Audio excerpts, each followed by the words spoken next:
handout ko, ang kaguluhang ito ay isang halimbawa ng false cause. T-shirt, sisisihin mo sa pagiging malas sa isang araw? T-shirt? T-shirt ang may kagagawan ng lahat? Ano to? It's a conspiracy!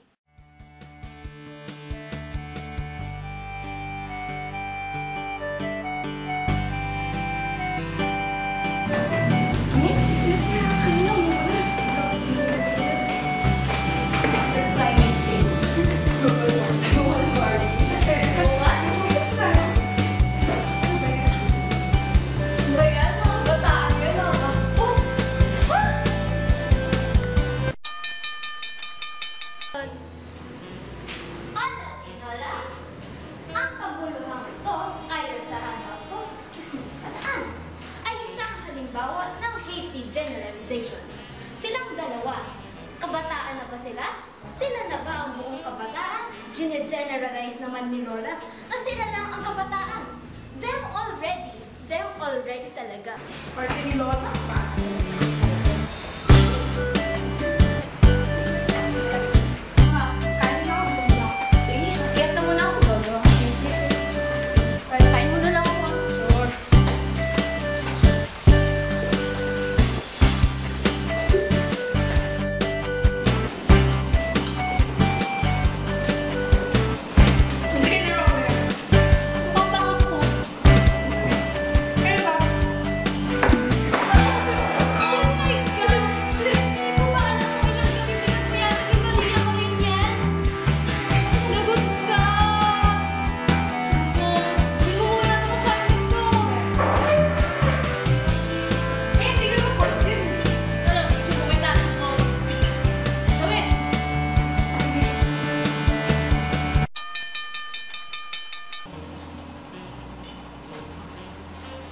What's good?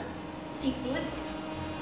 Ayon na naman sa handout ko, ang nangyaring pagtapon ng juice at ang pananakot ni Ying kay Falasha ay isang halimbawa ng appeal to force.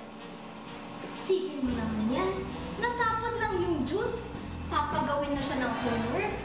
Ayun, kalokohan.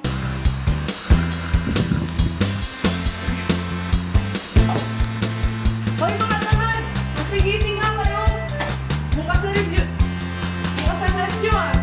Mag-review na nga kayo! Ba't mo nga? Kaya kayo di ko ako kasi. Eh, ikaw nga eh. Board exam mo next week na. Hindi ka pa din nag-aaral. Ano naman ba kayo doon? Basta ako nang bahala doon. Magaling kaya ako.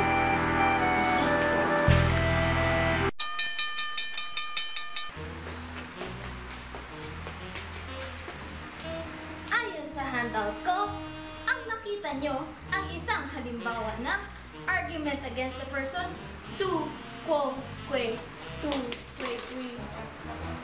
que. Basta, yuto na lang.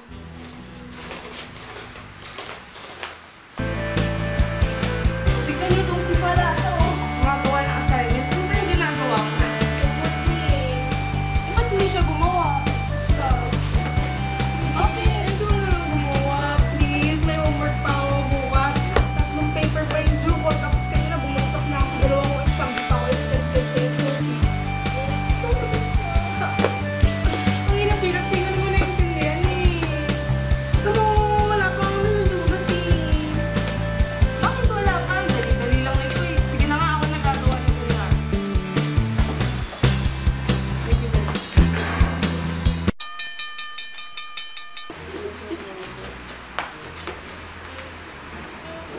Ayon sa handout ko, ang pinapakitang pagmamakaawa ni Falasha ay isang halimbawa ng appeal to pity. Kawawa daw yan. Falasha! Oy, Falasha! Gumising ka na! Tapat na yung figure mo. Kaya ako pa-Iron Man. Uy! Pag di ka nagising ngayon, malilate ka. Pag malilate ka, hindi ka makakapag-quiz. Hindi ka makakapag-quiz. Malapit ka kapag bakit mo yung mga brothers. Hindi yung mga brothers. Kailangan dito, pag lapit ka, wala ka. Pag di ka na... Tapos, mama na lang sige na. Marami na nahihirapan kapag ano. Mahirap ng Pilipinas. Paano ka tayo mga init? Kaya bumangon ka na lang din. Bumangon ka na.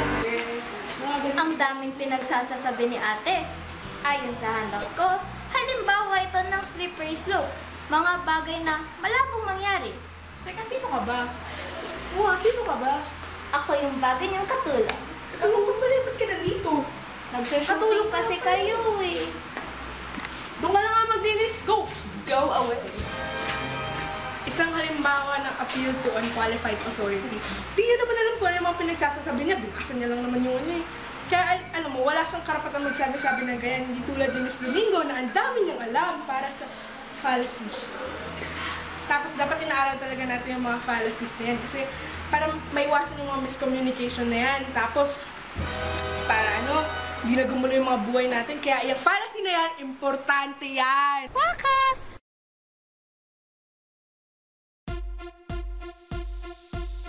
Yun na naman yung shirt na suot.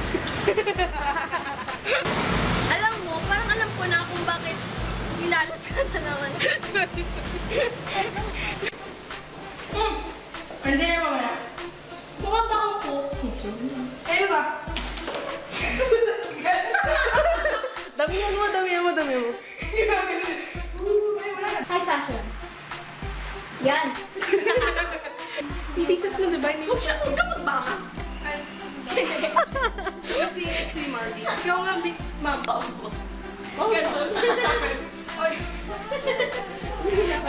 Ganun. Eh, ikaw nga eh, mamaya na yung board exam mo, nakatapos ka pa rin. Ano? Action.